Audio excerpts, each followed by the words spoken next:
Hello, dear colleagues. I'm really pleased to be with you once again during the World Human Rights Cities Forum to be celebrated in Gwangju.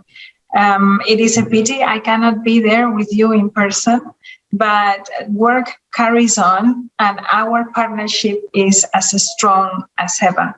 I can remember last year when we were together again, and I am very pleased to share this space today with Nada Al-Nashif, Deputy High Commissioner for Human Rights, with Ambassador Lee of the Republic of Korea to the United Nations, with Bernardia Tandredrevi, Secretary General of UCLG-CISDP, and with all of you, dear local government representatives, mayors, councillors, partners, and friends.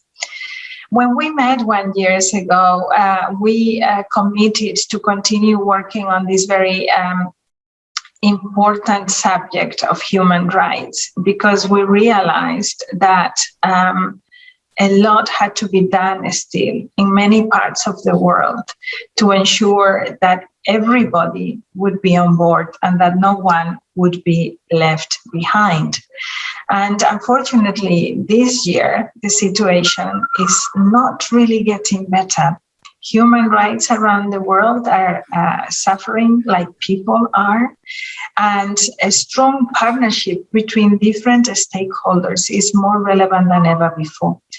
It is also very important to ensure that local and regional governments are at the forefront of this battle.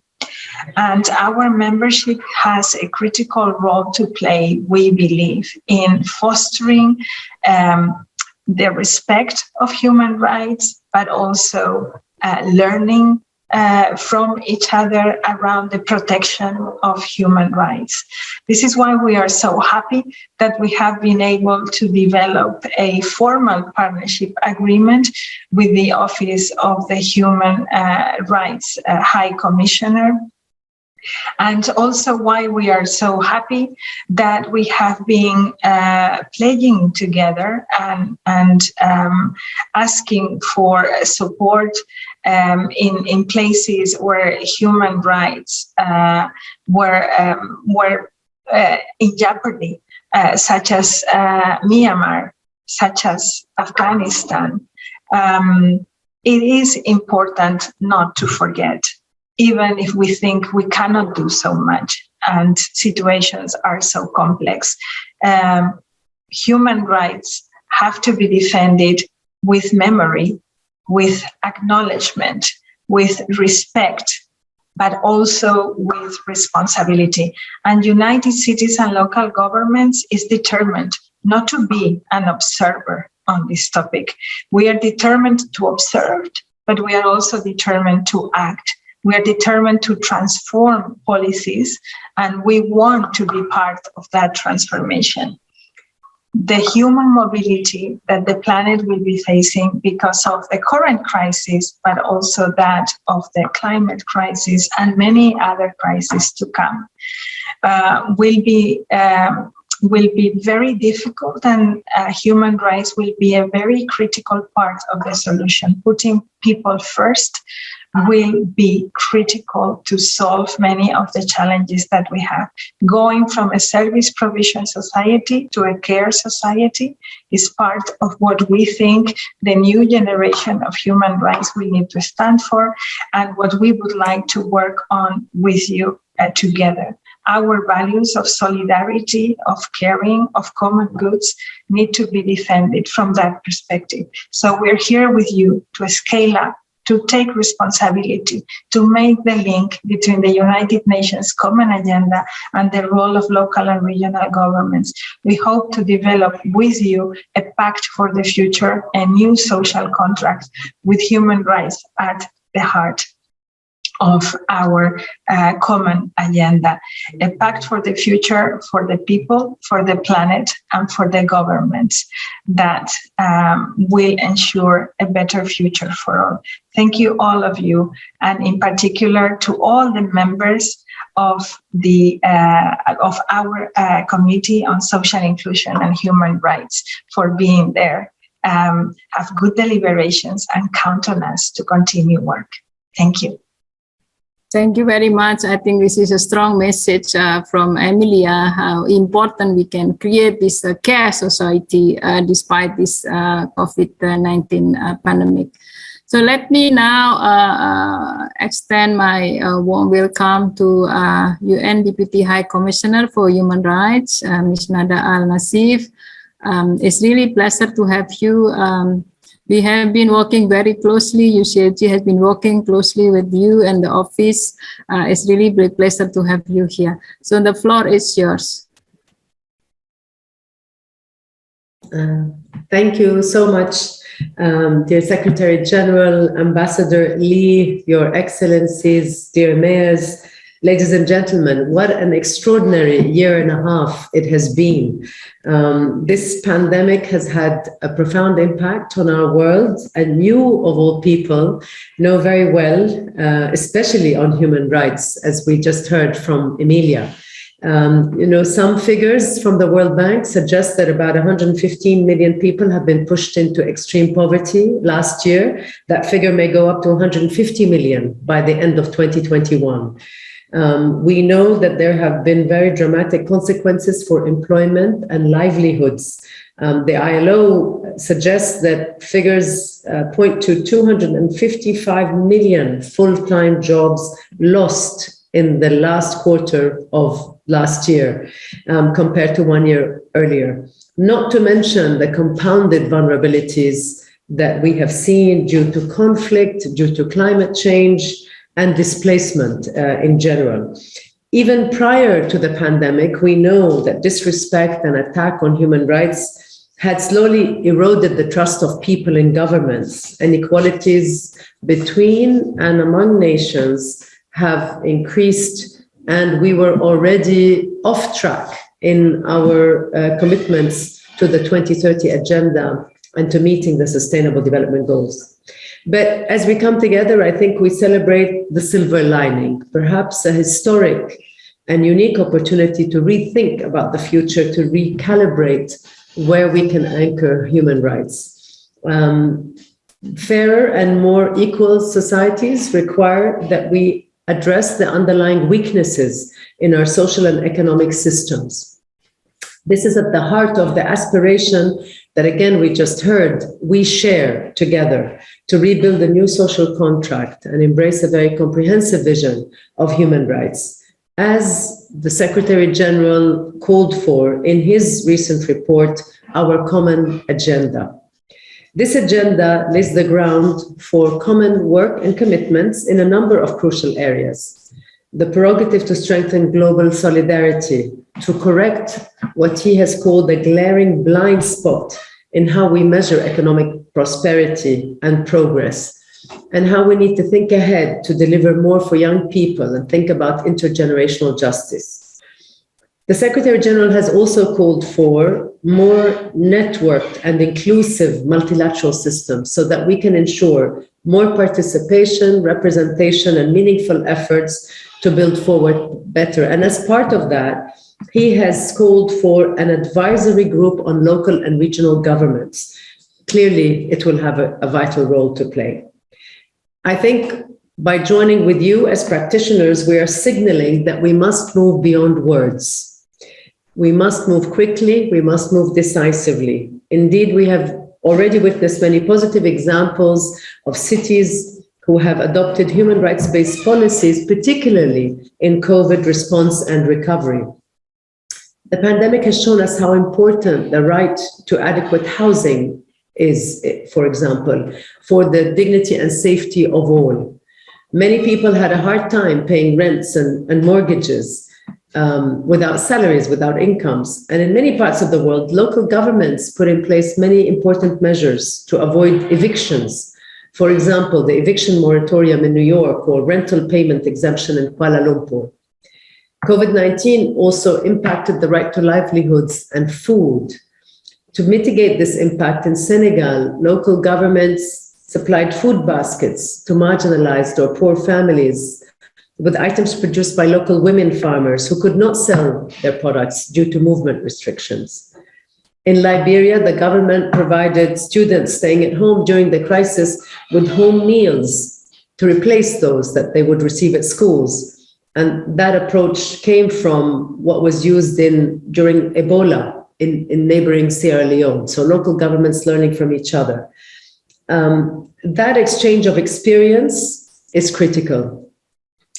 We'd like to know more how you deal with poverty, inequalities, and discrimination. How are you looking at the results of what you do to promote and protect the human rights of your constituencies? What about the right to health, the right to social protection, housing, water and sanitation, even when your resources and the legal capacities may be lacking?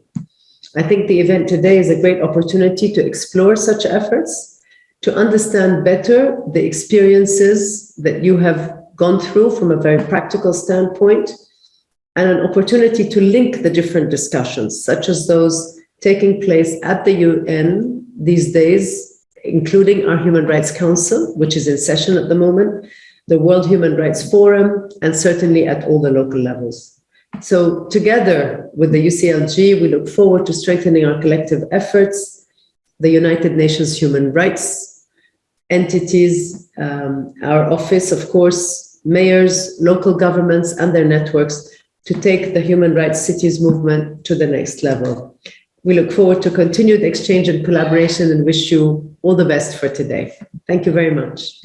Thank you, Mary, very much, Deputy High Commissioner for Human Rights, Al-Nasif, for highlighting the role of local and regional governments to protecting these human rights in this post-pandemic era. And of course, a lot of things need to be done. Thank you once again. I understand that you will be able to stay for a while and have a little on interaction with the mayor. So it's really delighted once again to have you here. So let me now invite Her Excellency Ambassador Tae-ho Lee, Ambassador and Permanent Representatives of the Republic of Korea to the United Nations in Geneva. The Excellency, the floor is yours. Thank you. Thank you very much. Madame Emilia Sais, UCLG Secretary General, Madame Nada Al-Lashif, Deputy High Commissioner for Human Rights, Mr. Kim Sung-soo, Mayor of Jeonju, Korea. Really good to see you all. Excellencies, distinguished colleagues, ladies and gentlemen, good evening in Seoul. First of all, I would like to extend my congratulations to the Office of the High Commissioner for Human Rights and the United Cities and the local governments on organizing this important meeting on the occasion of the 11th World Human Rights Cities Forum. It is a great honor for me to have an opportunity to engage in this forum, which has played a leading role over the years in promoting the integration of human rights principles into local government policies. Today's meeting focuses on the future of the global movements of local governments for human rights. This topic is very opportune and relevant. States, as represented by central governments, have the primary responsibility for the protection and promotion of human rights. Local governments are the one that realizes human rights on the ground. Being at the grassroots level, local governments provide more opportunities for grassroots people, including excluded groups, to be engaged in policy making. Local governments have also an advantage in responding to local needs and priorities, given their proximity to the residents. This advantage makes them a key player in delivering tailored local public policies that are based on human rights.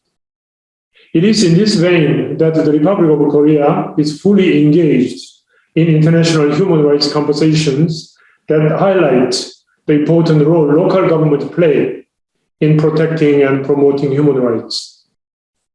Since the first adoption of the resolution on local governments and human rights in 2013, discussions on this topic in the Human Rights Council have developed gradually but substantially.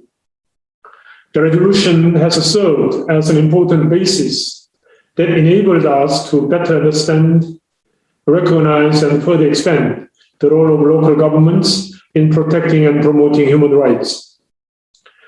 Ladies and gentlemen, the promotion of a local human rights agenda is ever more pertinent in light of both new opportunities and challenges brought by the current COVID-19 pandemic. If we want to achieve the universal enjoyment of human rights and to ensure that nobody is left behind in the midst of the current crisis, a strong partnership, putting together various stakeholders at all levels, is absolutely essential. No doubt, local governments are among these essential stakeholders. Under the current crisis, the international community is now increasingly looking to local governments for a more active role in the realization of human rights. You may recall that the resolution adopted at the Human Rights Council in October last year acknowledges the essential role local governments play in ensuring a human rights compliant response to the COVID-19 pandemic.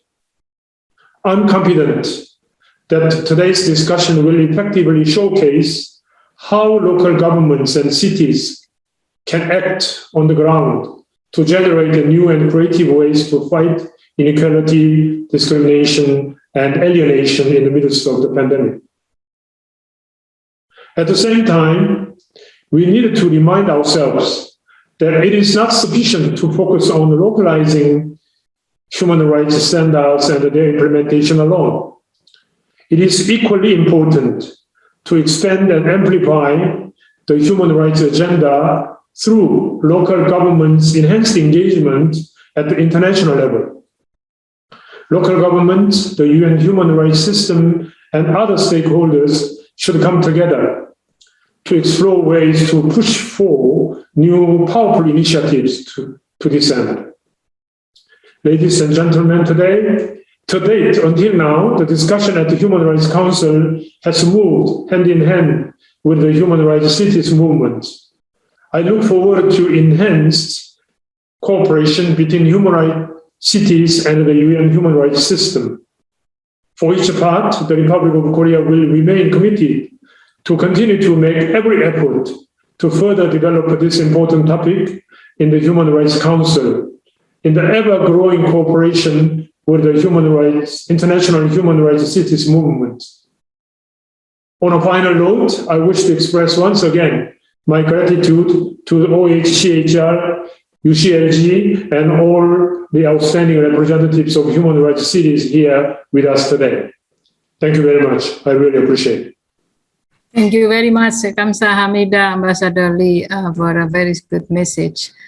This is the end of the opening session. I'd like now to move to the first segment of this plenary one. We will be having several panelists here, several mayors, as well as leaders who will be sharing with us their actions, initiatives, and promoting these human rights, especially in during this crisis. So this first segment, we are discussing about the added value of the local human rights policies in giving more effective responses to the social crisis caused by COVID-19 pandemics. So let me invite the first speaker here, Mayor of Gwangju, Mayor Kim Song-soo from Republic of Korea. You are given 6 minutes, Mayor. It's very nice to see you, Mayor. I still recall you gave me honorary citizens of Gwangju. 반갑습니다. 네, 오늘 명예 시민증 드렸었는데 이렇게 우리 시민을 오랜만에 뵈서 너무 죄송합니다. 그럼 제가 발표하도록 하겠습니다. 반갑습니다. 전주시장 김승수입니다. 저는 2014년에 시장에 취임해서 2번째 임기를 수행하고 있습니다. 7년 동안 전주를 가장 인간적인 도시를 만들기 위해서 노력을 해왔습니다. 전주시가 추구해온 세 가지 방향은 사람, 생태, 문화입니다. 그 중에서도 사람이 가장 앞에 있습니다. 전주가 추구한 가장 인간적인 도시란 과연 무엇일까요? 전주는 그렇게 부유한 도시는 아닙니다만 코로나19 팬데믹 상황 속에서 가장 주목받는 도시가 되었습니다. 그 이유는 바로 포기하지 않았기 때문에 그렇습니다. 코로나는 이겨내는 게 아니라 포기하지 않는 것입니다. 전주는 포기하지 않았습니다. 코로나발 경제 위기로 가장 먼저 무너져 내린 곳이 소상공인들이었습니다. 전주는 한 해 1,000만 명이 넘게 오는 대규모 관광도시입니다. 전주 한옥마을에 여행객을 상대로 하는 굉장히 많은 가게들이 있었습니다. 코로나로 그러니까 봉쇄에 가까운 조치들이 내려지면서 이분들이 엄청난 타격을 입었습니다. 매출은 제로인데 임대료는 내야 합니다. 이 상황을 과연 어떻게 극복할 수 있을까? 임차인과 임대인의 문제니까 그냥 외면해야 했을까요? 누구의 잘못도 아니지만 피해자가 엄존하는 현실 속에서 전주시는 적극 나서서 임대인을 설득하기 시작했습니다. 대한민국 최초, 세계 최초의 임대인 운동, 착한 임대인 운동은 바로 전주에서 그렇게 시작이 되었습니다. 코로나 경제 위기로 직격탄을 맞은 곳이 또 있습니다. 지역의 중소기업들입니다.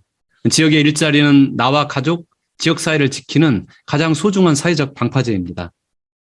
전주시는 함께 일해온 직원들을 이 어려운 상황에서 해고하지 말고 끝까지 지켜내자, 이런 해고 없는 도시 상생위원회라는 걸 만들었습니다. 기업들을 설득하기 시작했습니다.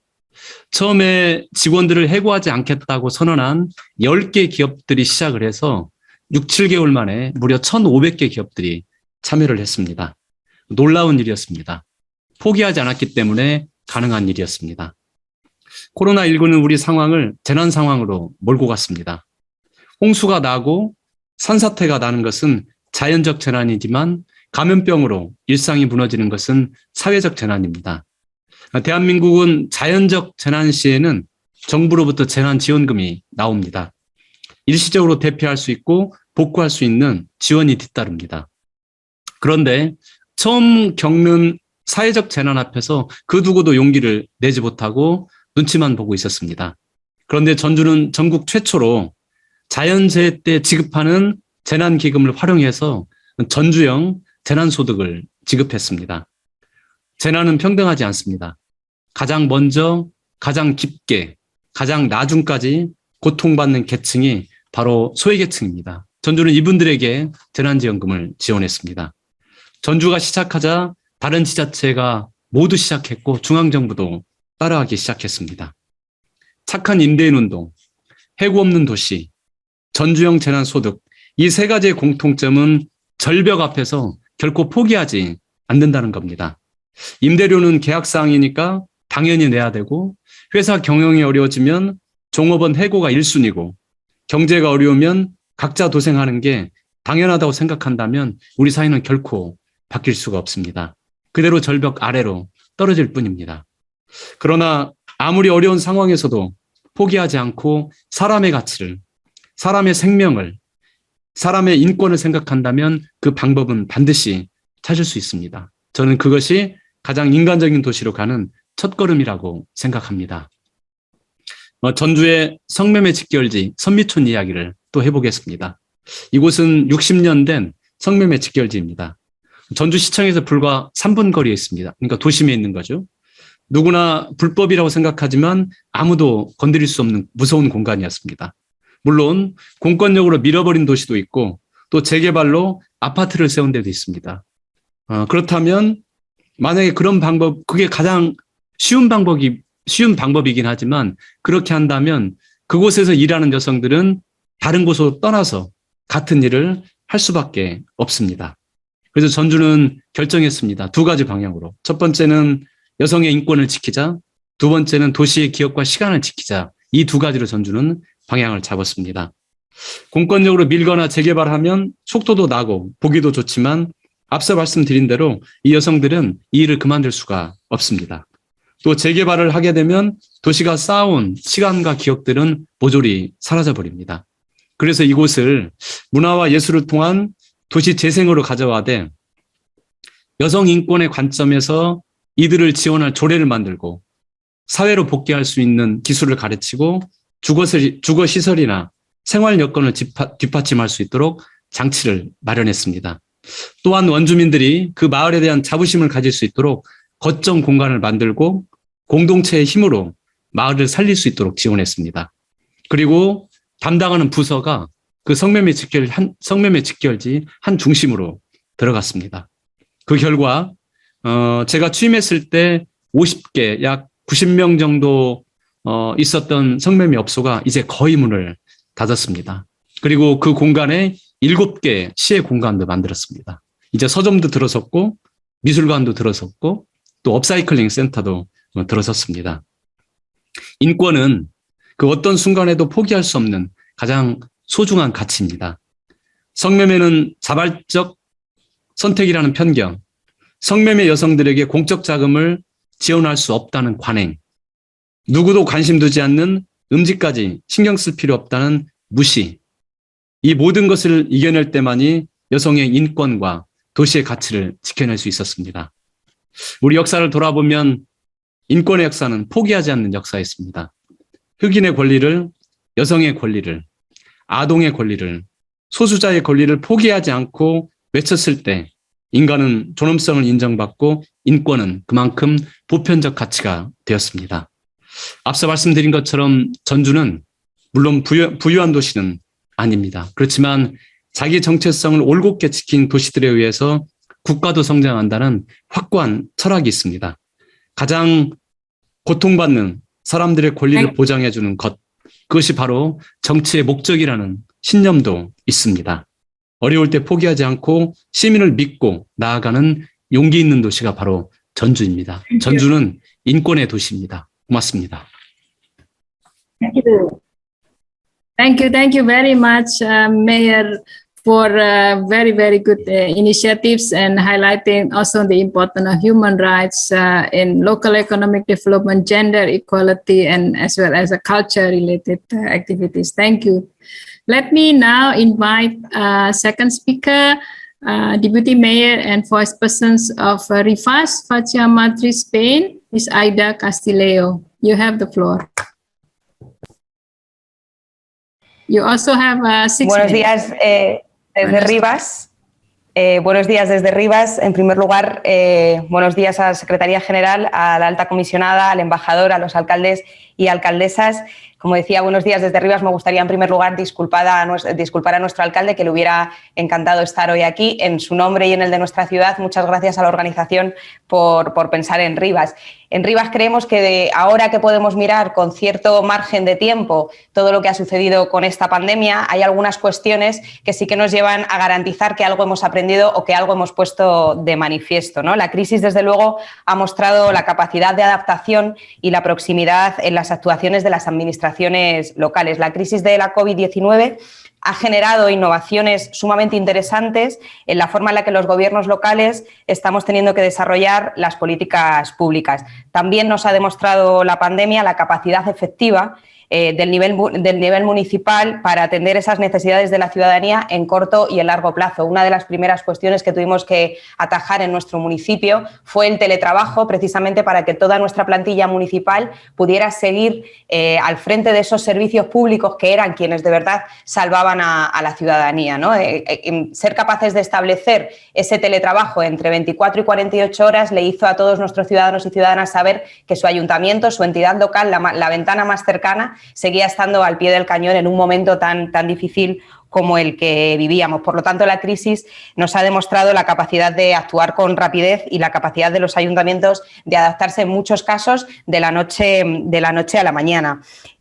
Otra de las cuestiones es la sostenibilidad financiera, porque todo esto los ayuntamientos lo estamos haciendo a pulmón propio, que decimos aquí, ¿no? Con fondos casi exclusivamente nuestros, con muy poca colaboración de otras administraciones y con nada de algunas otras, ¿no? Incluso gestionando competencias que no eran nuestras, ¿no? Y haciendo, bueno, pues de ese escudo social cuando otras administraciones que sí que tenían esas competencias todavía no llegaban, ¿no? Como decía, hasta el momento en algunas cuestiones sin ningún tipo de apoyo económico, pero los ayuntamientos estamos llamados a contribuir de forma activa en la recuperación económica y social de nuestro país. En nuestro país es verdad que hemos tenido una diferencia de la anterior crisis económica que vivimos y son los ERTEs que puso en marcha el Gobierno central. Esto ha supuesto que muchísimos puestos de trabajo se hayan mantenido y que no haya pasado como en la anterior crisis en la que hubo muchísimo desempleo, muchísimo paro y que afrontamos una crisis aún más grande en lo que tiene que ver con la sociedad y con los recursos económicos. Pero voy a volver a insistir, es imposible que hagamos esto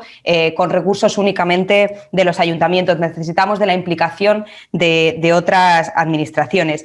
Y lo que también nos ha demostrado la COVID-19 es que parecía que pudiéramos ser vulnerables de igual forma, pero lo que sí que ha acentuado han sido las desigualdades, porque no ha sido lo mismo el contexto socioeconómico de las familias para esa situación de vulnerabilidad. Y una vez más, ahí han estado los ayuntamientos, las entidades locales, como ciudades que garantizaban los derechos humanos. Esta crisis está poniendo de relieve las desigualdades estructurales. En este sentido, entendemos que el movimiento Ciudades por los Derechos Humanos adquiere aún mayor relevancia. Es imprescindible avanzar en la acción colectiva para luchar contra las desigualdades, las discriminaciones y construir un nuevo contrato social con nuestros vecinos y con nuestras vecinas, en el que la implementación de la Agenda 2030 y el alineamiento de las políticas locales con los 17 ODS son una oportunidad real para reafirmar el compromiso de nuestras ciudades precisamente con los derechos humanos. Por poner algunos de los ejemplos de los que hemos tenido que trabajar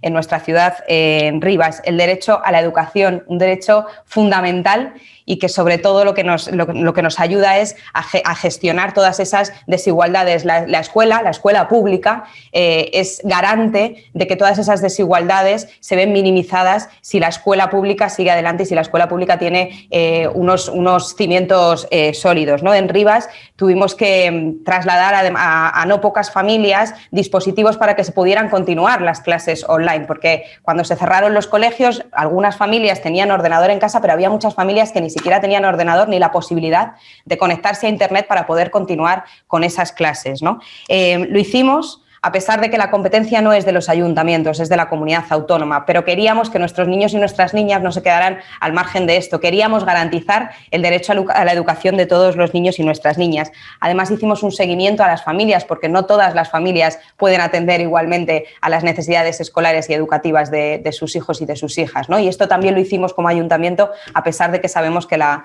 competencia es de la comunidad. Frente a la Comunidad de Madrid, en la que se encuentra Rivas Vacia Madrid, que decidió que garantizar la comida a nuestros niños y nuestras niñas era que todos los días comieran pizza o comieran un sándwich, este ayuntamiento garantizó que tenían un menú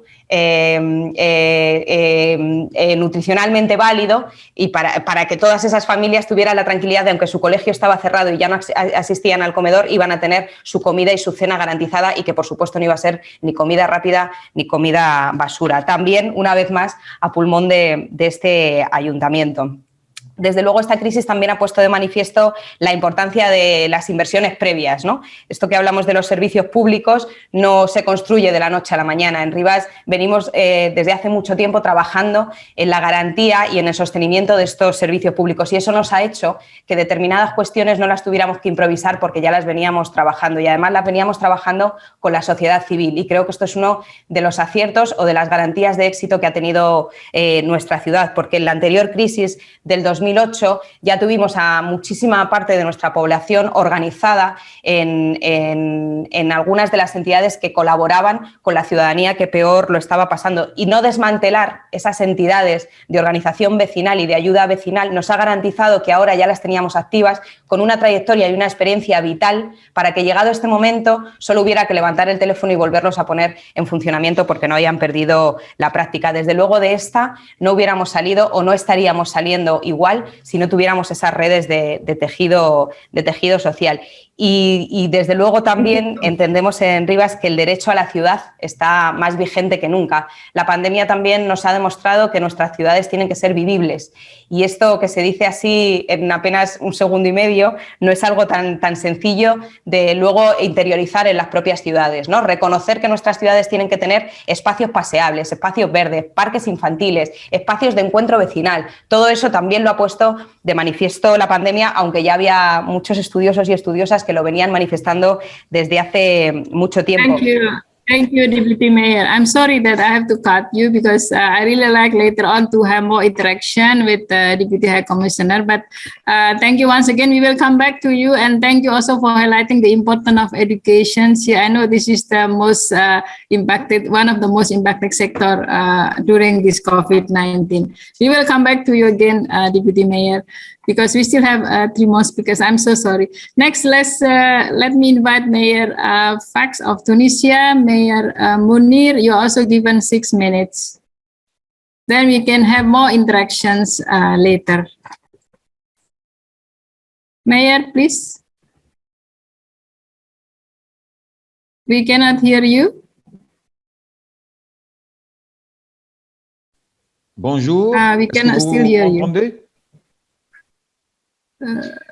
Donc, bonjour à tous. Yes, now it's okay. Yeah, now it's okay. Je m'excuse pour quelques retards. Je m'excuse pour quelques retards que j'ai fait.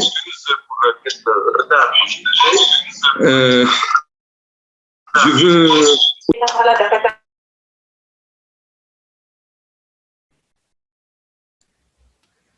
Allô? On vous entend. Allez-y, monsieur le maire. I can hear you.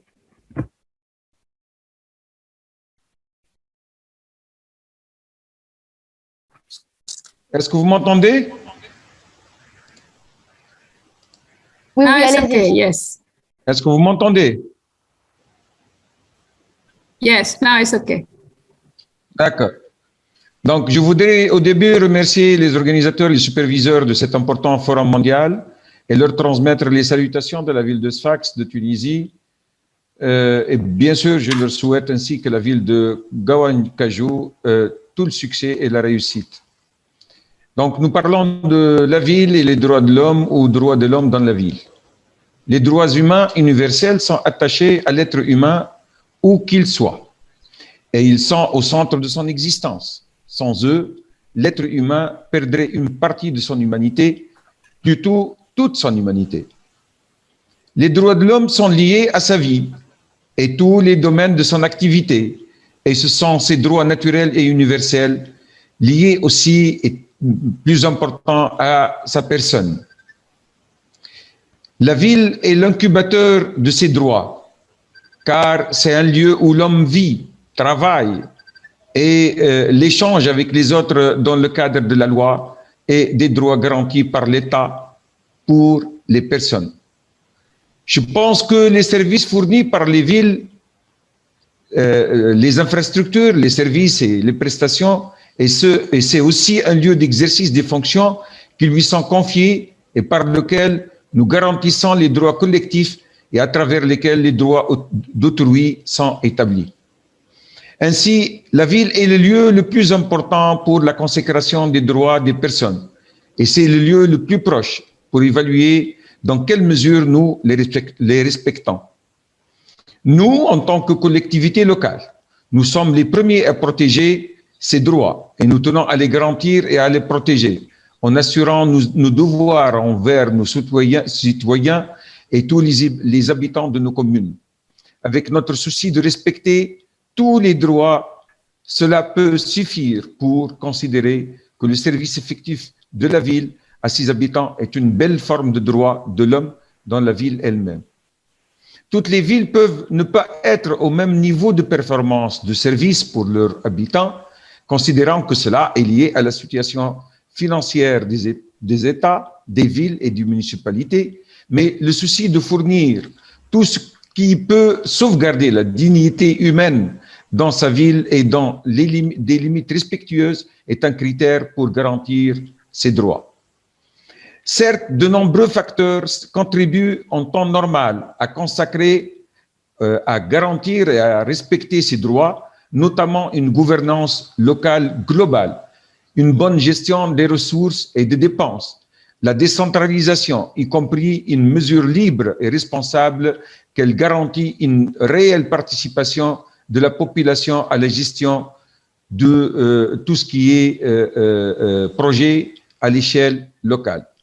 Tous ces facteurs, bien qu'ils garantissent tous les droits de toutes sortes et de tout type, mais dans des circonstances exceptionnelles, nous pouvons nous trouver dans nos villes obligés à donner la priorité à un certain type de droits, y compris ce que nous sommes en train de vivre depuis 2 ans au niveau de la crise suffocante due au déclenchement de la pandémie de Covid-19.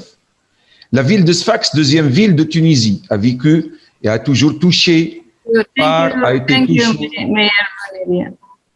Yeah. Could you conclude, please? Just maybe a few seconds. D'accord.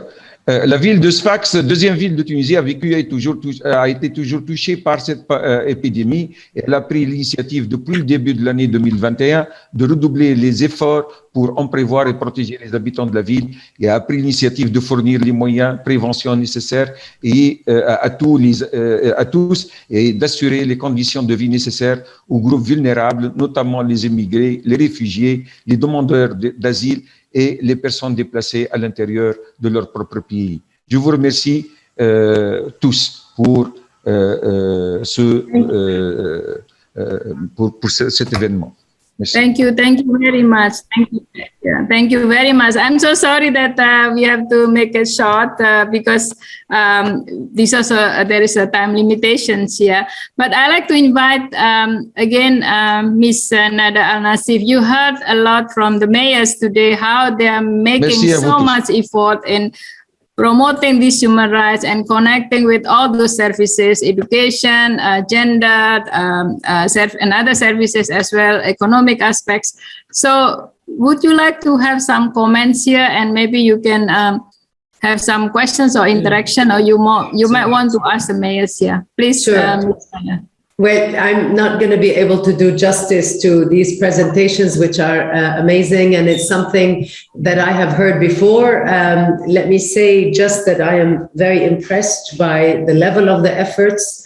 I think the determination to protect vulnerable populations, I think whether it is, again, a very interesting example from Gwangju, this combination of understanding loss of livelihoods with the loss of tourism, with the demolition of a red light district, but understanding how vulnerable groups in the end, and it's the combination of this preservation, I think, of memory, but it's about social and cultural fabric.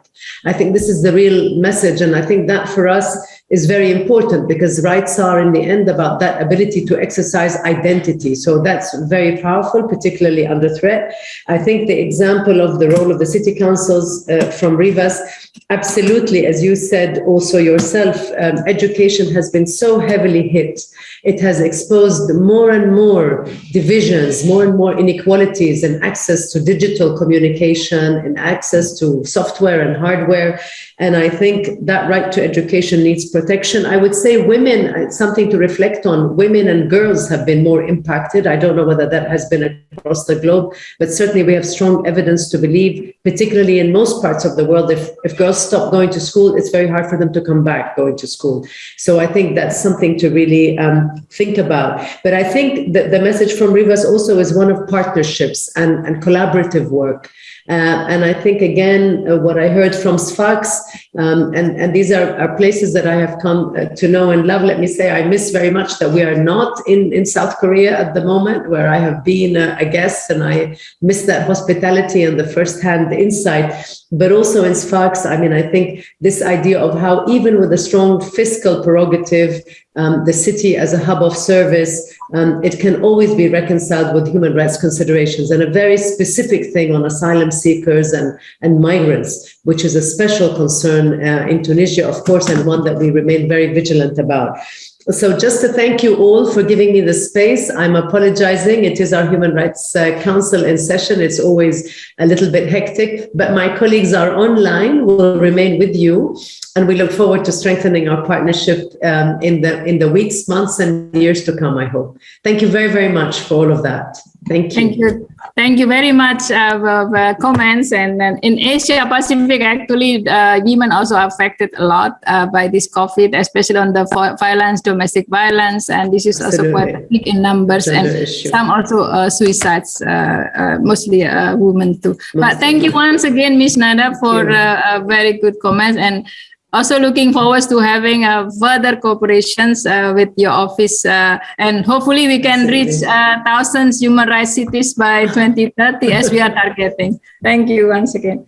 And thank you. Here. So thank you. Let's move to the next speaker. We still have 2 more to go for this panel. Let me invite now Mayor of Subang Jaya, Malaysia. This is from Asia, of course. Mayor Nuraini, you have the floor, also 6 minutes.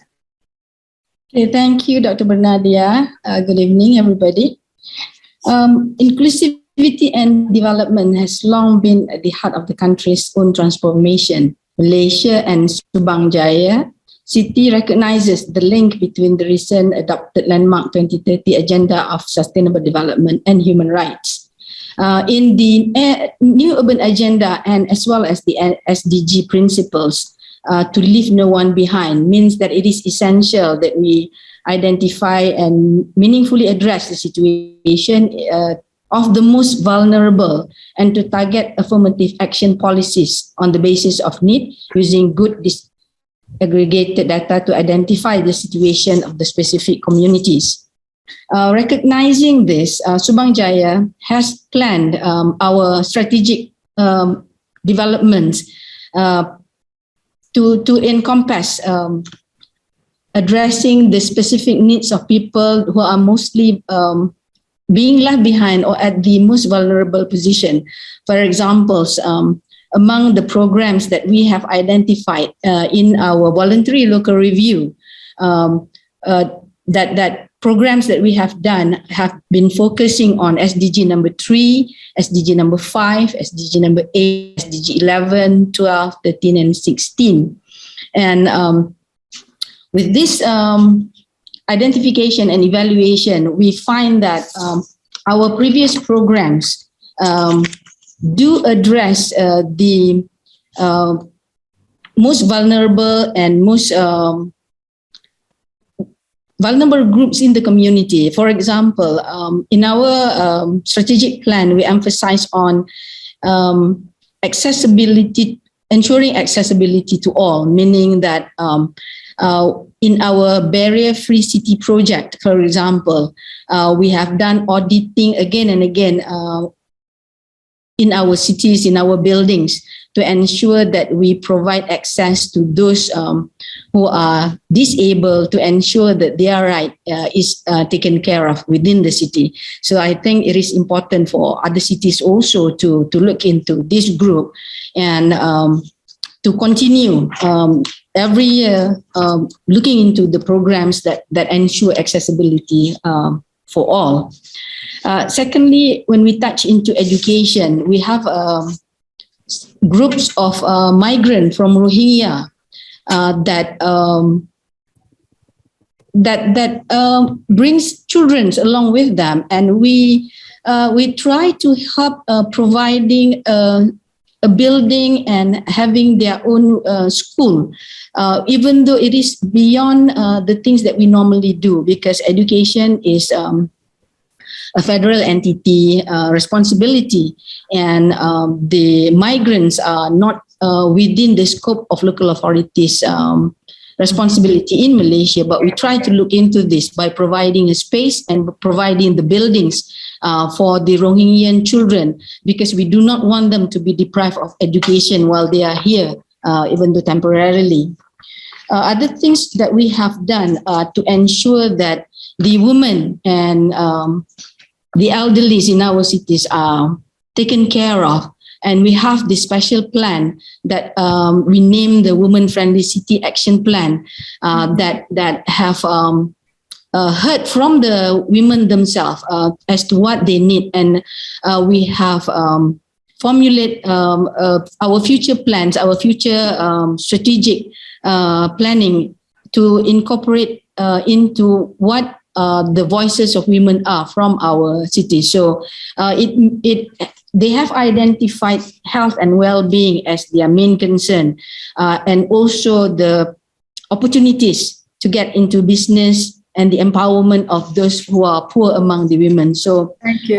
With that recognition, we have gone into a project that we call the B40, or the bottom 40 of our society, and thank you. designing Thank you, a program. Mayor. Thank you, Mayor. Can you conclude, please? Okay. With this program that ensure that the poor are also taken care of. Thank you. We just want to make sure that the basic needs of these people are looked into. So that's why all these programs that we have done have taken into account the most vulnerable in the society.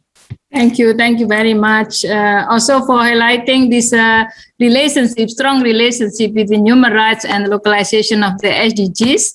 That I think is very, very, very good. And also you highlighted the challenges you face being local governments, and of course some of the conducive environments that you don't have at this moment related to this migration and other things. So let me now move to the last speaker for this segment.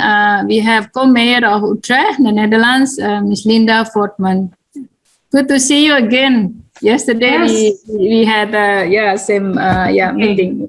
Yes. You have also given 6 minutes. Yes, thank you very much. We saw each other exactly a year ago on the same forum in Gwangju. And now, 1 year later, still online, we assume to see the first light of a world opening up again. A world in which we start to think about the future. And there's at least a perspective of hope. Also in the title of this session, Building Forward Fairer.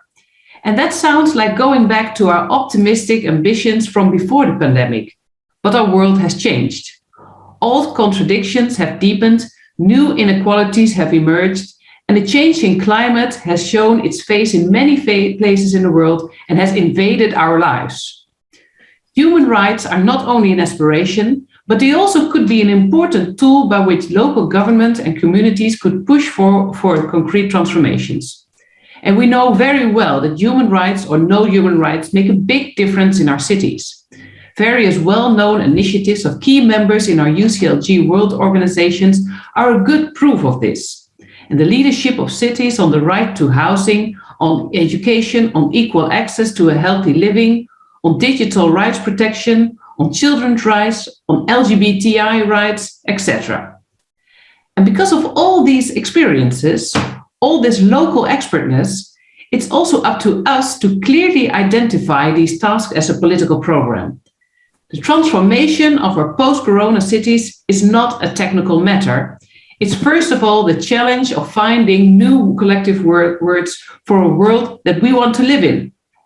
And that is why we are working at UCLG on a new Pact of the Future. And we contribute to this international agenda through our Committee of Social Inclusion, Participatory Democracy and Human Rights. In 2011, the UCLG World Council adopted its first global agenda for human rights in the city.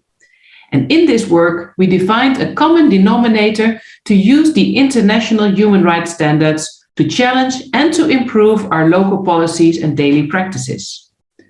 Working towards our Pact for the Future, we are also updating this charter, and we will give space to new voices, new themes, new challenges.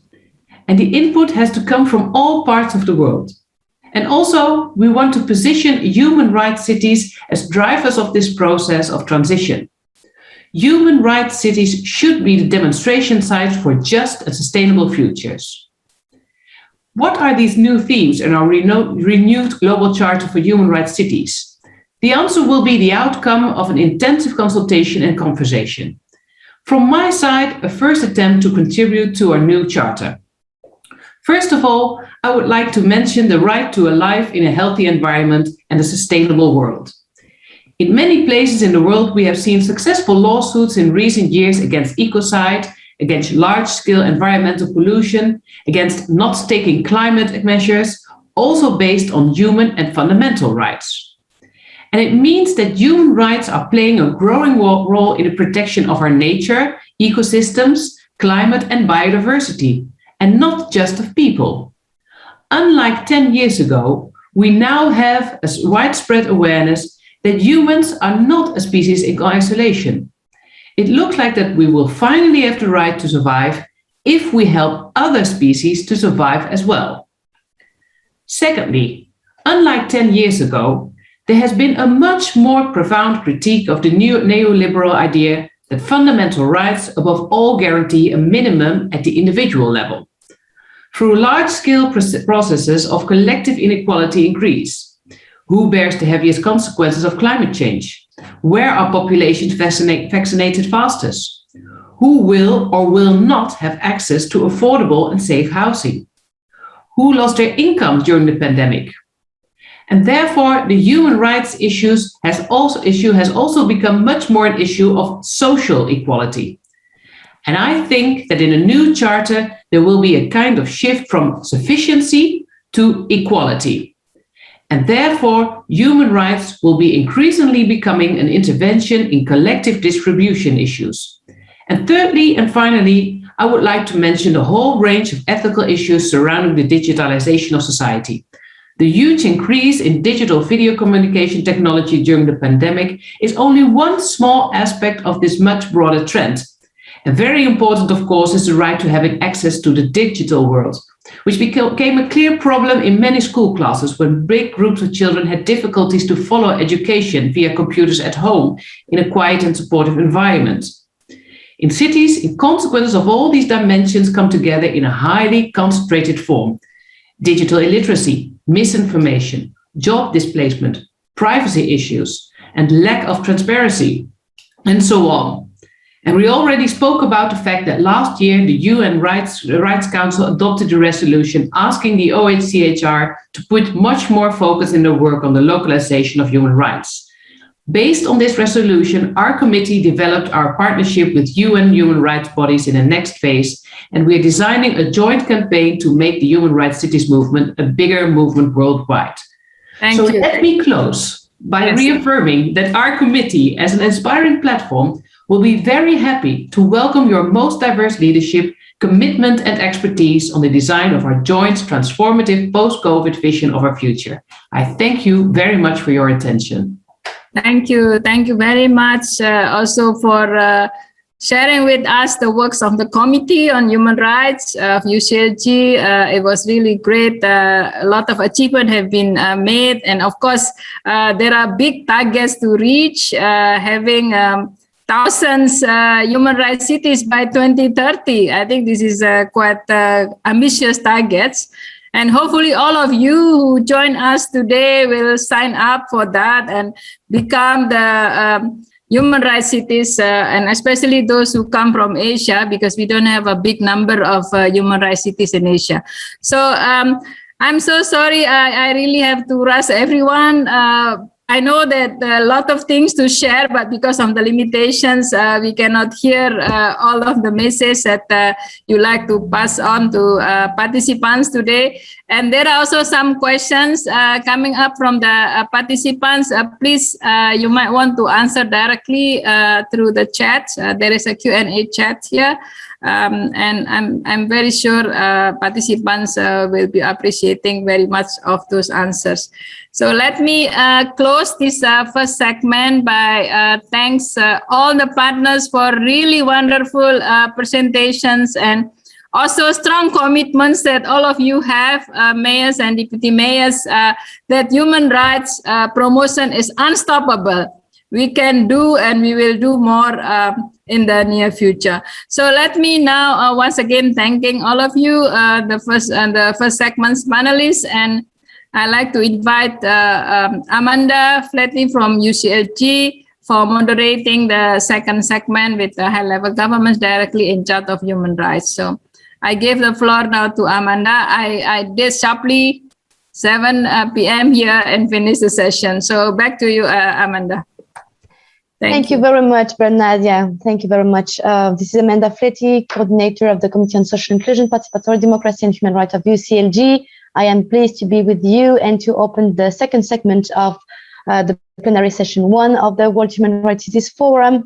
So we just heard very concrete local action in terms of human rights and the way local governments are implementing these policies, well, before the pandemic and during the pandemic, and how all these policies are being very key to respond to the crisis.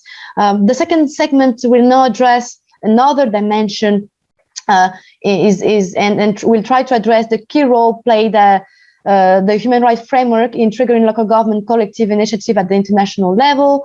And I will not be too long. I will just open the floor to our first panelist. I would like to start with Shams Asadi, who is the Human Rights Commissioner of Vienna. The city of Vienna has participated actively to build a structural dialogue between UCLG, local government, and the OHCHR, and be also participating in the Geneva meetings 2 years ago. Shams Asadi, if you would like to share your first comment, please, the floor is yours.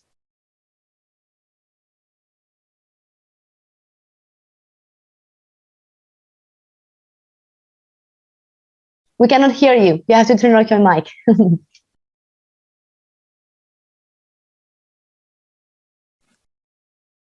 Okay. Is it okay now? It's fine. We can hear you well. I'm very happy to be here and share our experiences with you. If we speak about the human rights city of Vienna, I would say we just follow 2 initial positions. One initial position is that all of the cities, they do already human rights work in their just whatever that in their daily life. And they are, if they are in delivering of services, it is health, education, housing. Or last year and this year, we noticed and we saw it very concretely in managing of COVID. So if even the cities, they don't call whatever that they do as a human rights work, but they implement human rights. Number 2, the universality of the human rights, everywhere for everyone. So if we do believe on universality and everywhere and for everyone, so human rights, they are just on the corner and we have to take it. So Vienna, we are a little bit in lucky position because in 1993, the first United Nations Conference on Human Rights took place in Vienna. So we took on 20th anniversary of this conference, we took this occasion for us and we looked at to our work and we just worked with grassroots organizations, we worked with NGOs, we worked with civil society, and of course, we didn't forget the employees of the city administration. And the picture that we from both sides took, it is the picture that human rights city is going on, but we named that with a declaration, and the city council, the political level, we had the application, and then city council approved that, and then we became a human rights city. So being a human rights city, we started, it is a part of our declaration to work in international level, European level. We took it very serious and we work in European level with the Fundamental Rights Agency that we are again lucky that they are settled in Vienna. we work together. And the last 2 years, with cooperations that we had with different cities and different networks, that we are very happy that UCLG was also a part of our network, that we work together, and we we are going to publish. We have it already, but next week we have the Fundamental Rights Forum in Vienna, and we are going to launch the framework of human rights cities. But I think there is a lot of work that at global level has been done. If I just think on World Human Rights Cities Forum that take place since 10 years, it is just a huge milestones for putting forward the human rights cities in the future. Or UCLG with the Global Charter Agenda that you just published it in 2012, and we are very enthusiastic, and we are very looking forward to work, and of course to just have it for next year as 10 years. So there is a lot of work has done. We had our meeting in Geneva in 2019, and the resolution after that, it was a great help for the cities. But what we do cities now, we really need is going beyond from the exchange, going beyond from the informal activities or just conferences. We want to have, or how can I better formulate, to formalize the label of human rights cities. If we formalize the label, or just I take it label, not a really label, but because we have the contents of human rights cities, we go to implementation. Like we do have United Nations, we do have the Office of the High Commissioner of Human Rights, we do have UNESCO, and of course we do have a lot of support, but still Human Rights City is not a just it's a name, but still there is not that much. We are very happy that on Monday we are going, at least for European level, to introduce, to launch our framework, and we are very looking forward in the future for such a framework at the global level. Thank you very much. Thank you, dear Shams, and for also recalling all the steps we have been achieving together with the leading cities of the human rights cities, and we really hope to have all the work done at the EU level being fitting what we're doing at the global level and fitting the Global Charter Agenda of UCLG and the revision process that we are holding now. I would like now to give the floor to Véronique Lamontagne. She's the head of international relations of the city of Montreal. Véronique, if you could share with us a little bit the advancements of the city of Montreal, who was a pioneer city in adopting a charter to protect human rights at the local level. Thank you, Amanda. Good morning, everyone. If I may, je vais vous parler en français ce matin. Oui, Amanda, nous célébrons cette année le 15e anniversaire de la Charte montréalaise des droits et responsabilités.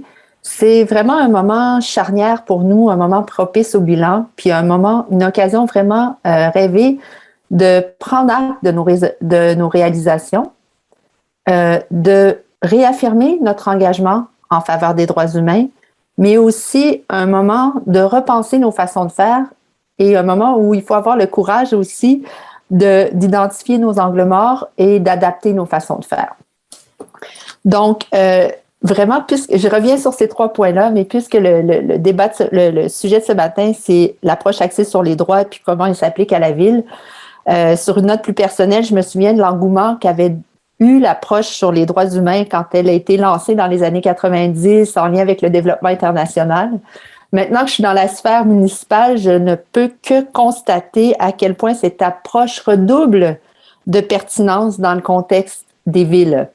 C'est vraiment très près de la réalité des villes en tant que détenteurs de droits, d'obligations, mais aussi dans le rôle des villes qui supportent les actions de toute une communauté qui font la promotion et s'assurent de la réalisation des droits et du soutien aux gens qui sont détenteurs de droits. La ville de Barcelone est un exemple inspirant qui nous démontre vraiment à quel point on peut mettre en action cette approche au niveau municipal. Je reviens sur mes 3 points de départ. Le chemin parcouru, oui, 15 ans, où la Ville de Montréal a agi de façon probante. On a un riche parcours. La Ville de Montréal est fière de grands défenseurs comme John Humphrey, Louise Arbour. On est fiers de l'écosystème aussi de droits humains qui se retrouve sur le territoire montréalais, où on retrouve là beaucoup d'organisations qui agissent en matière de droits humains. Au niveau de l'administration municipale, vraiment, la Ville a affirmé haut et fort qu'au-delà de son rôle d'employeur et de prestataire de services, la Ville entend agir et agit en matière de droits humains et vraiment joue un rôle probant sur les questions de droits humains, de protection de droits humains à différents niveaux. On a un cadre normatif qui est bien ancré dans les droits humains. On a une approche transversale qui est soutenue par une structure administrative et des ressources qui sont attitrées à des enjeux de droits humains. On a une structure qui assure une participation de nos citoyens et on a aussi des actions et des programmes qui soutiennent l'inclusion depuis plusieurs années. C'est un chemin parcouru, oui, mais ce n'est pas un point final. Il faut absolument, comme je le disais, avoir le courage d'adapter nos pratiques. La pandémie, ça a été un révélateur. Puis ça nous a forcé à adapter nos pratiques rapidement pour répondre à l'urgence. Et on a agi pendant la pandémie sur les enjeux vraiment pour soutenir les itinérants avec des mesures en hébergement, en halte de répit. On a aussi travaillé à assurer certains besoins des populations les plus vulnérables. La pandémie a été aussi un moteur pour réaffirmer notre engagement. Au cours de la dernière année et demie, on a posé plusieurs actions phares. Je vous en donne quelques exemples. On a mis de l'avant un plan stratégique, Montréal 2030, qui place l'humain et les droits humains au cœur de notre action. On retient comme objectif d'assurer le respect des droits des Montréalais et Montréalaises. On a aussi mis un plan d'action pour mettre en œuvre ce plan-là, un plan d'action sur la solidarité, l'équité, l'inclusion, qui vient vraiment définir des mesures précises pour mettre en œuvre nos actions. On a mis en place un test ADS+, qui s'applique à l'ensemble de nos décisions municipales, c'est-à-dire que pour chaque décision prise, on doit démontrer qu'on doit faire une analyse différenciée selon les sexes et une analyse intersectionnelle pour démontrer que nos projets contribuent à des enjeux d'inclusion de droits humains. On a mis en place un bureau de la commissaire à la lutte aux discriminations systémiques.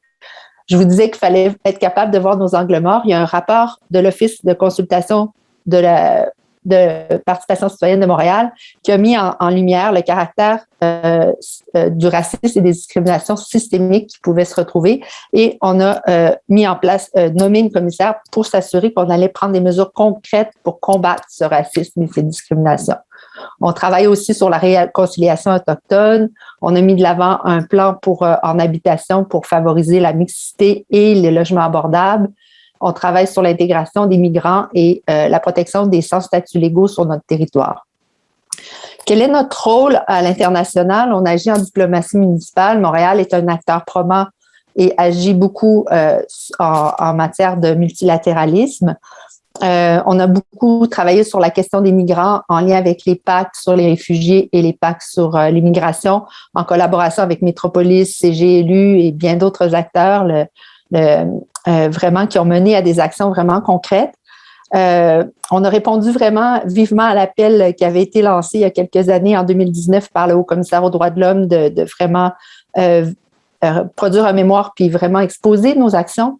On agit aussi au sein de l'Observatoire international des maires sur le vivre ensemble qui va tenir un sommet prochainement à Izmir en décembre, auquel on vous invite à participer. Donc, vraiment pour conclure, quels sont nos nouveaux horizons? Je crois que le mouvement des droits humains vraiment doit faire en sorte qu'on travaille et qu'on multiplie nos efforts et qu'on travaille de façon multipartite. On doit absolument travailler ensemble. Je crois aussi que l'avenir des droits humains doit aussi, de l'action des villes, doit aussi se concentrer sur un retour au langage des droits humains. On s'est un peu éloigné de façon lexicale du langage des droits humains en parlant de diversité, en parlant d'inclusion, en parlant de vivre ensemble, en parlant de cohésion sociale. Je crois qu'un retour au langage des droits humains et au cadre des droits humains est important.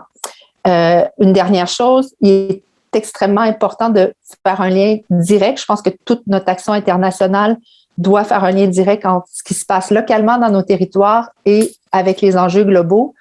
Notre action internationale ne fait aucun sens si nos efforts communs ne contribuent pas à avoir un impact direct sur la qualité de vie de nos citoyens. Et à l'inverse, il faut absolument puiser dans ce qu'on fait localement pour enrichir et contribuer de façon probante aux enjeux globaux.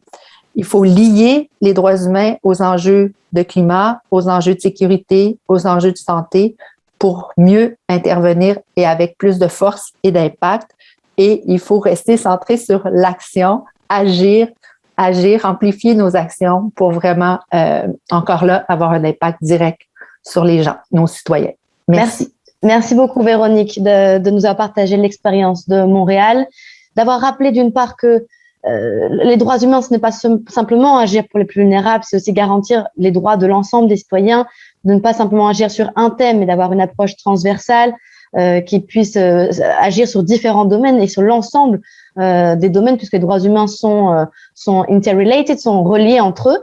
Et merci d'avoir rappelé cette dimension aussi de la ville de Montréal qui joue effectivement un rôle de leader sur un certain nombre de sujets comme la question des migrations, la question du logement et les différents sujets que vous avez pu nous rappeler.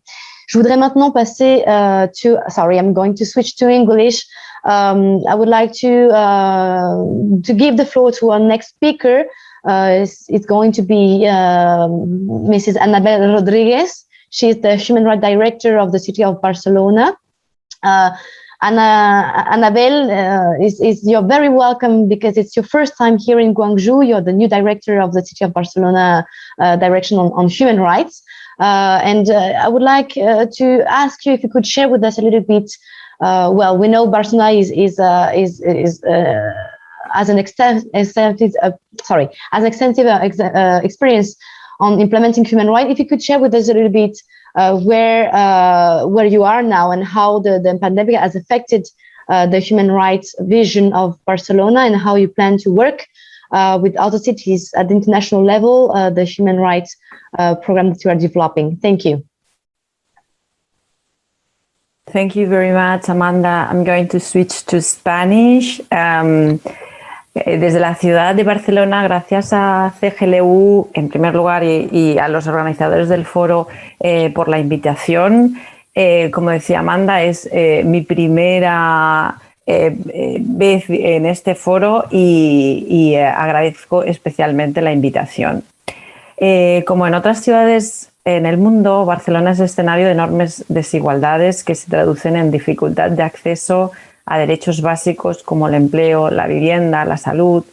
La ciudad de Barcelona, como ha referido alguna ponente, dispone de dispositivos y programas específicos para atender desigualdades y también más específicamente para fomentar y garantizar derechos ciudadanos básicos y para fomentar el enfoque de derechos humanos. La pandemia generada por el COVID ha acarreado una crisis económica que ha incrementado, obviamente, desigualdades sociales y ha obligado de forma abrupta a adaptar los dispositivos de atención. El esfuerzo, que como en otras ciudades ha sido enorme, ha comportado experiencias muy positivas, tanto a nivel de servicios públicos como muy específicamente y especialmente de respuesta de la sociedad civil. Hemos tenido experiencias de solidaridad ciudadana muy positivas y tanto las públicas como las privadas nos han aportado un aprendizaje útil y unas experiencias que van a mejorar y van a quedarse con nosotros, ¿no? Pero la pandemia ha hecho aflorar también otras desigualdades nuevas. La digitalización forzada y rápida de muchos servicios públicos y privados, obligada por el confinamiento, ha permitido acelerar procesos de modernización de la administración y la prestación de servicios, pero también ha impedido a muchos ciudadanos y ciudadanas el acceso a tales servicios. Por tanto, la superación de la brecha digital, que es una realidad todavía en nuestras sociedades, es uno de los hitos o de los objetivos claros que nos ponemos, que tenemos que marcarnos. Una necesidad, la superación de la brecha digital, no obstante, que debe analizarse en el contexto más amplio de la evolución del actual modelo económico y social, donde la conexión permanente de la ciudadanía a sistemas de recogida y análisis inteligentes de información está comportando ya situaciones de desigualdad y de discriminación. Es imprescindible abrir una línea de trabajo de derechos digitales y defensa de derechos humanos. No se trata de oponerse al progreso, sino de reivindicar la necesidad de la aplicación del enfoque basado en derechos humanos como un mecanismo de garantía y de calidad. Este enfoque es un estándar de calidad útil para valorar el impacto de los cambios sociales y económicos cada vez más rápidos.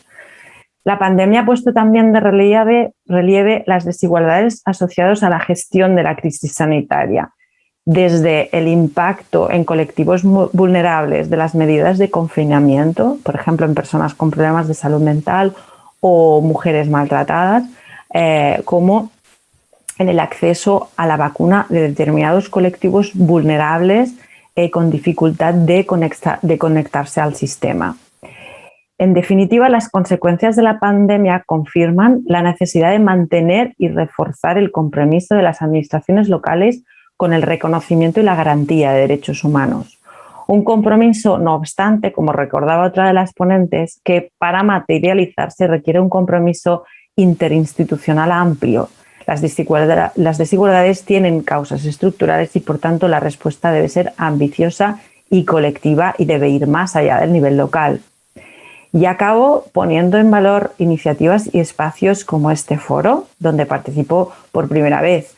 La conexión entre ciudades defensoras de derechos ofrece oportunidades de intercambio de buenas prácticas y experiencias de reconocimiento activo de derechos, pero también y muy especialmente es un espacio de incidencia pública y política para reivindicar que hoy es más necesario que nunca defender y garantizar los derechos humanos en nuestras ciudades y en nuestras ciudades. Muchas gracias.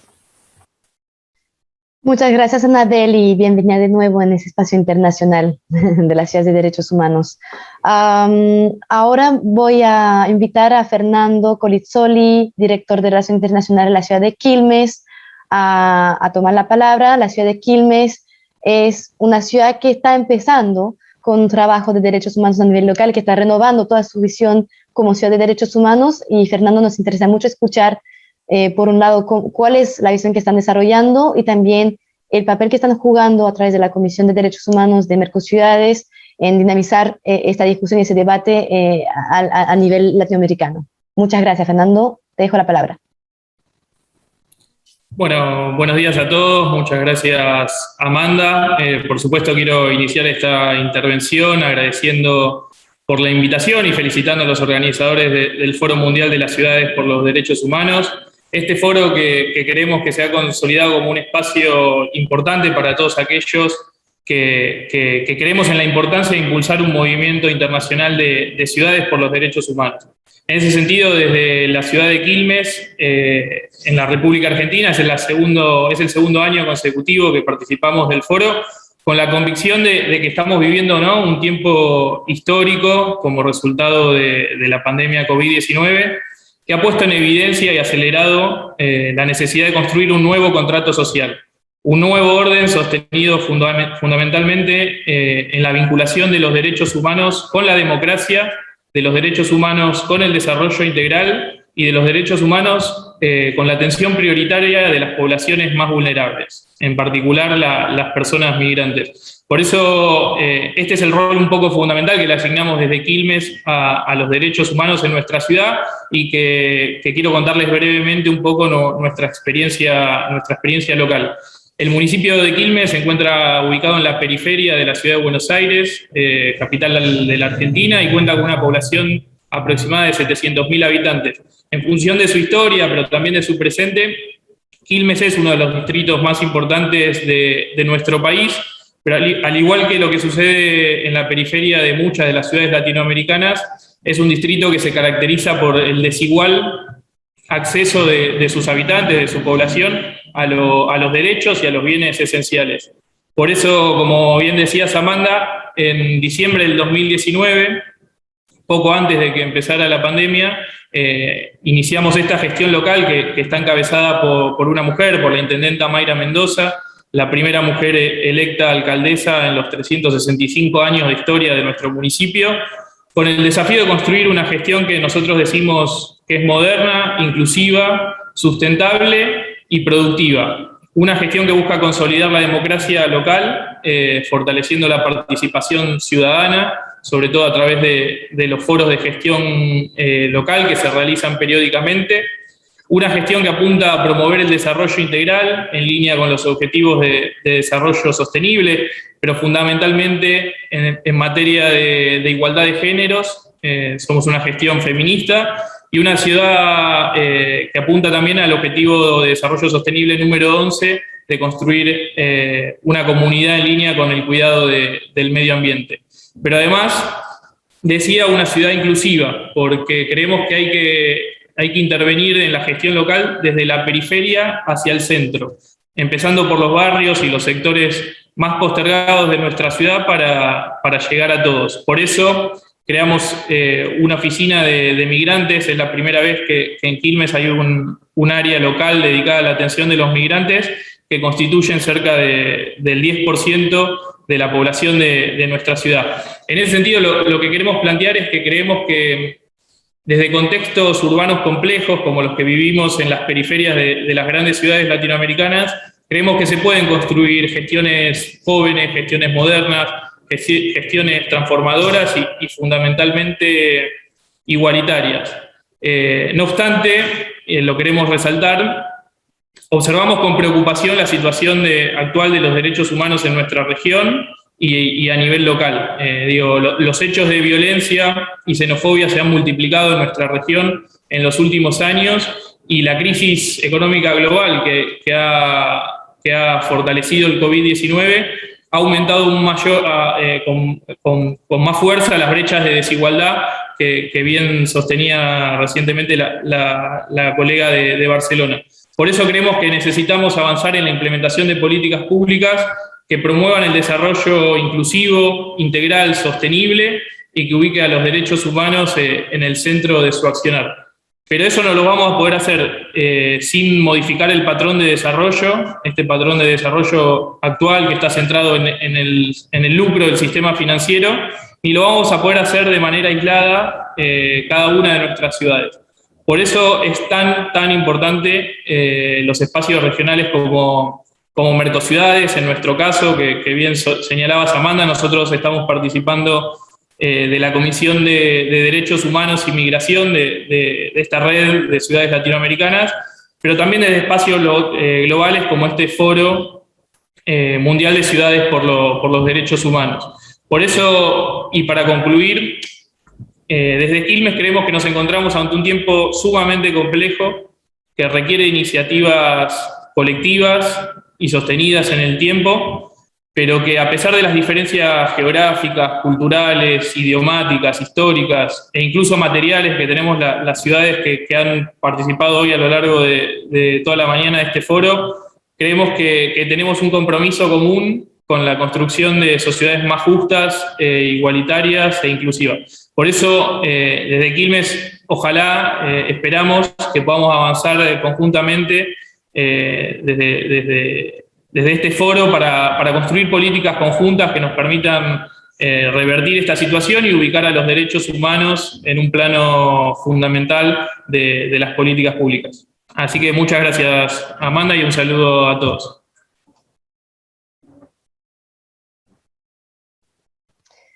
Thanks to you, Fernando. I would like also, to apologize because Jaime Morales from the City of Mexico has a last-minute emergency and he could not join us, but I'm seeing that we have Claudia Barry, who is also from the City of Mexico. Claudia, we have now to start the Q&A session, but if you would like to share like a 1-minute comment from the City of Mexico, please, the floor is yours. Thank you, Amanda. Hello, I apologize in behalf of Jaime Morales, but I will speak in Spanish because this is a shortcut for me. Bueno, quisiera agradecer a todas sus presentaciones. Definitivamente creo que todas las ciudades nos encontramos en el punto de tenemos que ver por los derechos humanos de nuestras ciudades. Veo aquí ciudades de todo el mundo, de todas las regiones, y coincidimos en que las situaciones que vivimos en nuestros países son de desigualdades y que tenemos que ir construyendo ciudades más equitativas. En la Ciudad de México, a raíz de COVID, se ha hecho una serie de programas, de proyectos que creo que abonarán a eso, ¿no? Se han hecho préstamos a las empresas más pequeñas, en donde no tienen, el financiamiento no tiene ningún interés. Se han hecho algunos préstamos también, algunas ayudas económicas a las trabajadoras sexuales, que pues durante la pandemia vivieron desalojo de los espacios donde vivían, que eran los hoteles, ¿no? Y pues los hoteles se cerraron, entonces hubo mucha situación alrededor de las trabajadoras sexuales. Se ha hecho toda una estrategia llamada Barrio Adentro para diagnosticar si hay niños o adolescentes que estén sufriendo violencia o que estén viviendo en la calle, para a través de esto poder atenderlos. Son alrededor de 1.900 actividades que se están reactivando o activando para atender y identificar a los niños que están viviendo este tipo de violencias. Hay otra estrategia que se llama SOS Mujeres, en donde las mujeres fueron capacitadas para ir a la zona donde ellas viven y poder identificar casa por casa si hay alguna situación de violencia y poderla detectar, atender y presentarla a la justicia. En fin, hay una serie de actividades que se están haciendo en la Ciudad de México a raíz del COVID y que continuarán a lo largo del tiempo, pero bueno, escucho muchas de las actividades que hacen en sus países y en sus ciudades específicamente, y me parece importante estos espacios de compartir, porque bueno, al final las buenas prácticas siempre nos funcionarán adaptadas, claro, a cada una de las situaciones. En la Ciudad de México somos 9 millones de habitantes, un poquito más, entonces definitivamente se tienen que adaptar las estrategias que ustedes presentan, pero creo que son muy enriquecedoras para el crecimiento de los derechos humanos en todas nuestras ciudades. Agradezco la plataforma de UCGL para compartir estas experiencias y buenas prácticas locales. Gracias, Amanda. Thank you, Claudia. So we now open. We have like very short, but like a 5-minute Q&A moment. I am seeing there is a question for Linda Voetman. Linda, if you would like to take the floor, maybe share some comments of what you just heard, and you can also answer live by writing to the message. Linda, you here? Yes, I can hear you. You mean the question that was asked in the Q&A? I think you can answer writing directly, but if you want to share some comments about the panel we just heard. Oh, okay, yes. Well, I thought they were very interesting contributions, and of course, I already know cities such as Vienna and Barcelona as cities where human rights are very important in their day-to-day policies. And also what I was very, it also really encourages me that it's important to increase the number of human rights cities. So that's why we have this campaign of in 10 years going from 100 human rights cities to 1,000 human rights cities. So I really want to invite cities, particularly the Asian cities, because I think a lot of people listening here are from Asian cities, to join our international campaign and play an active role in this. Because I think it's a collective effort to make sure that human rights are more play an active role at a local level.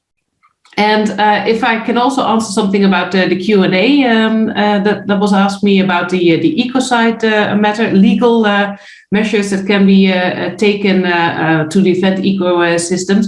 I've been looking for examples. In the Netherlands, we have a very well-known example of Shell, where there was a lawsuit against Shell.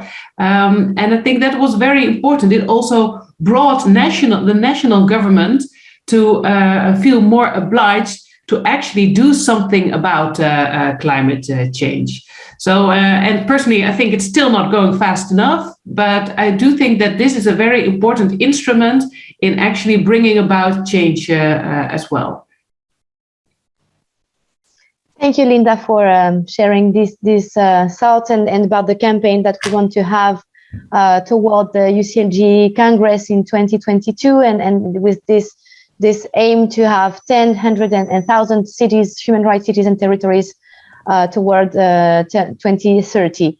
I don't know if Shams is here, if you would like also to react to the proposal of Linda regarding from a Vienna perspective. Sure. Thank you very much. Vienna perspective is that human rights, they are the just cross-cutting subject. And we do have human rights not only for vulnerable groups, but for the whole work that we do. If it is digitalization, we do have digitalization and humanity, or if it is the subject for environmental protection and human rights, or we do have here smart city and the strategy of smart city, that it consider the aspects like technology in the city, and then we go to the social aspect of the smart cities and go to human rights. So just whatever that we do, it is related to the human rights. And in the structure of the city, the Human Rights Office is a part of the city. And then we do have just an advisory board that it is the officers and all of the members of the government of the city. So it is very important to raise the consciousness to human rights, that it's not just for migrants and it's not just for asylum seekers in the city. Of course, very much, if we are a human rights city, most vulnerable groups, they are in the support of the city. But everybody, just if the senior residents of the city, if it is the children, if they are the young people or female or gender aspects, we started since a long time, and the first thing that we do in 2004, we released the Anti-Discrimination Act. And in Anti-Discrimination Act, we do have the all grounds for discrimination. And we tell, okay, human rights-based approach is an approach that we follow in our city. And the human rights-based approach has 4 pillars. The first pillar is non-discrimination. And we have our act of non-discrimination. And then we have participation, and just participation of everybody in the society. And then the third pillar is accountability. Accountability has that people, they have trust in the governments.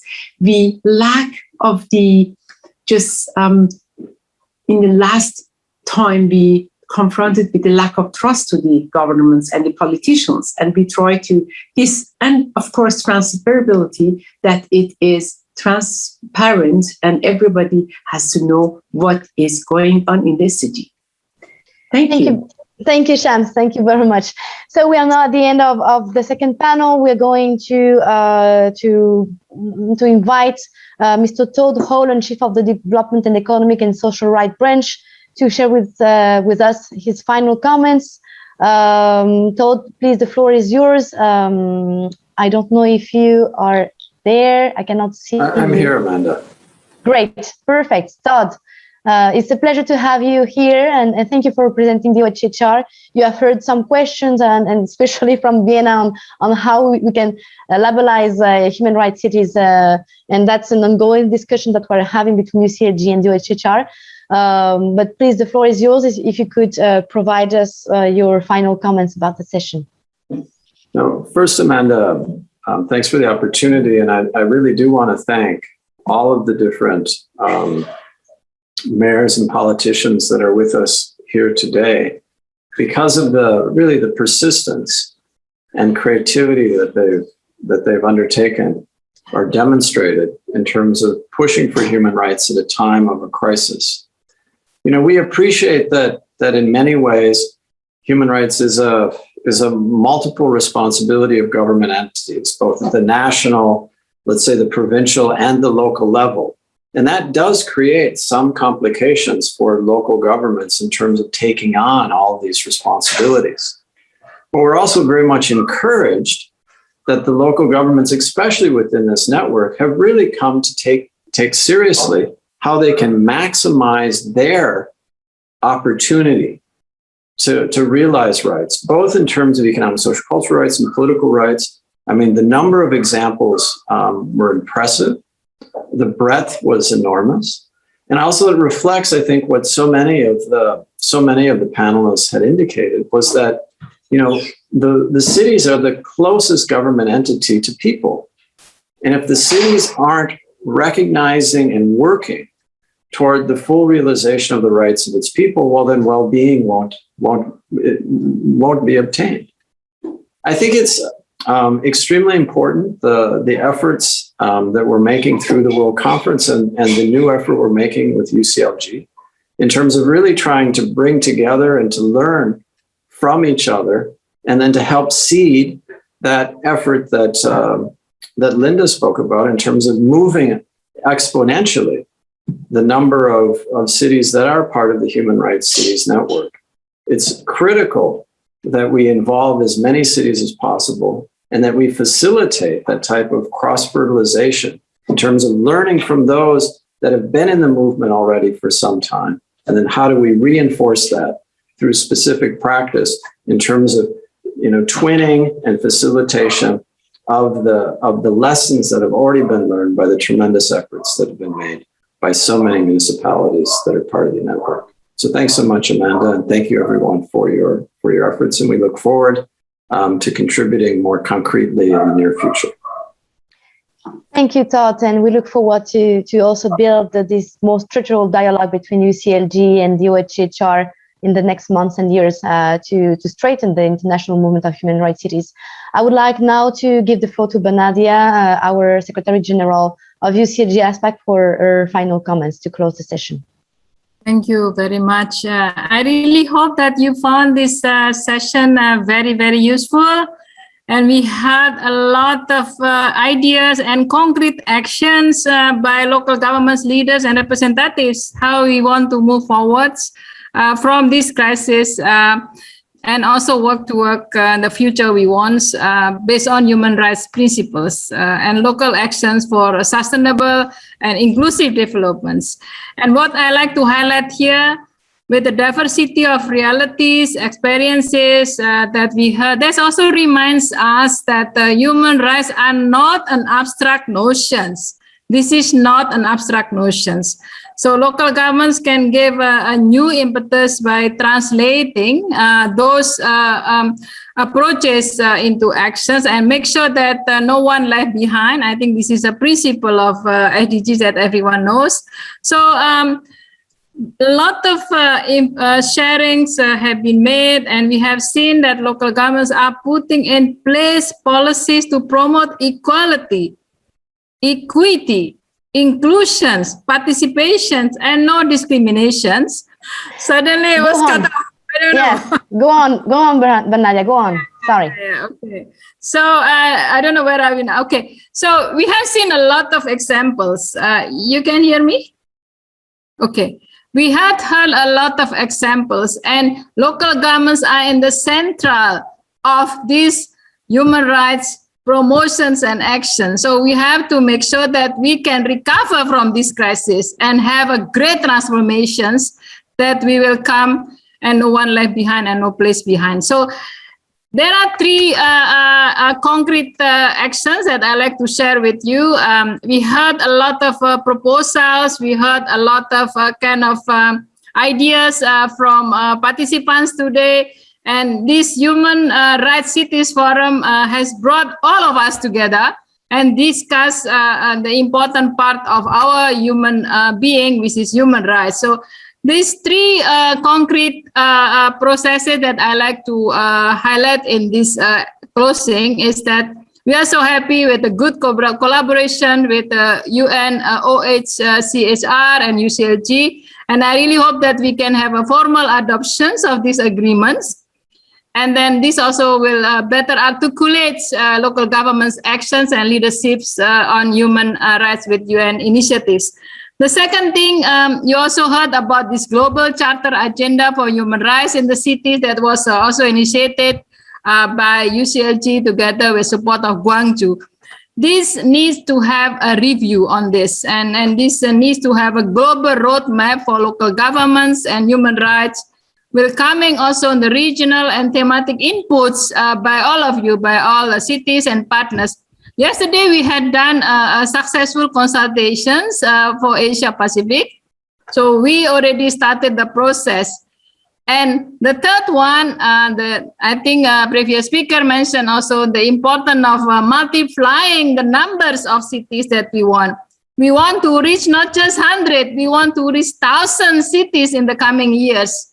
By 2030, this is a decade of action. So let me once again congratulate all of cities, all of the city leaders that make very concrete actions in making these human rights possible and feasible in your cities and regions. I know that we need to also empower cities and local governments. We have in UCLG-CISDP, we have a blended learning courses to support local government. This is collaboration with the Gwangju City and Roel Wallenberg Institute and UCLG-CISDP. So let's continue good works. We need a good collaborations and don't give up. And let me say once again, thank you everyone for excellent presentations and sharing everyone. Really, this is a great chance that we could hear more from the voices of the cities and yourselves. So thank you. Let me close by saying, please stay healthy and remain safe. And hopefully, I see all of you at the UCLG World Congress next year in Daejeon, city of Daejeon. Thank you, Nadia. Kamsahamnida. Kamsahamnida.